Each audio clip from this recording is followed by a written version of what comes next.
Amen, hallelujah, praise the Lord. ஆம், கர்த்தருக்குள் மிகவும் பிரியமான சகோதர சகோதரிகளே, உங்கள் அனைவரையும் கர்த்தராகிய இயேசு கிறிஸ்துவின் இன்ப நாமத்தில் இந்த வீடியோ மூலமாய் சந்திக்கிறதுல மிகுந்த மகிழ்ச்சி அடைகிறேன்.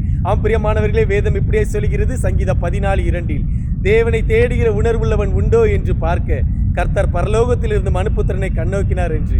ஆம் பிரியமானவர்களே, முதலாவதாக தேவன் நம்மை கண்ணோக்குகிறவராய் இருக்கிறார் என்று நாம் அறிந்து கொள்ள வேண்டும். தேவன் நம்மை இந்த உலகத்தில் உருவாக்கினதற்கு ஒரு நோக்கம் உண்டு. நாம் ஒவ்வொரு நாளும் தேவனை தேடுகிறோமா, அவரை சார்ந்து வாழ்கிறோமா, தேவனை துதிக்கிறோமா, செபிக்கிறோமா என்று பரலோகத்திலிருந்து நம்மை நோக்கி கொண்டிருக்கிறார். ஆம் பிரியமானவர்களே, தேவன் உருவாக்கின கிரியைகள் அனைத்தும் அதினதின் காரியங்களை நேர்த்தியாய் செய்து கொண்டிருக்கின்றன. ஆனால் மனுபுத்திரனோ தேவன் உருவாக்கின நோக்கத்தை மறந்து போனவனாய் வாழ்ந்து கொண்டிருக்கின்றான். ஆம் பிரியமானவர்களே, நம்முடைய வாழ்க்கையிலும் ஒவ்வொரு நாளும் நாம் தேவனை தேடும் பொழுது, துதிக்கும் பொழுது, செபிக்கும் பொழுது, அவரை சார்ந்து வாழும் பொழுது தேவன் நம்மை இந்த பூமியில் உருவாக்கின நோக்கத்தை நமக்கு வெளிப்படுத்துகிறவராயிருக்கிறார், நிறைவேற்றுகிறவராயிருக்கிறார். அவருடைய சித்தத்தை நாம் இந்த பூமியில் நிறைவேற்ற நமக்கு உதவி செய்கிறார். ஆம் பிரியமானவர்களே, நம்முடைய வாழ்க்கையிலும் ஒவ்வொரு நாளும் கர்த்தர் என்னை பரலோகத்திலிருந்து கண்ணோக்குகிறார் என்ற நோக்கத்தோடு வாழ்ந்து அவருடைய சித்தத்தை இந்த பூமியில் செய்து முடிப்போம்.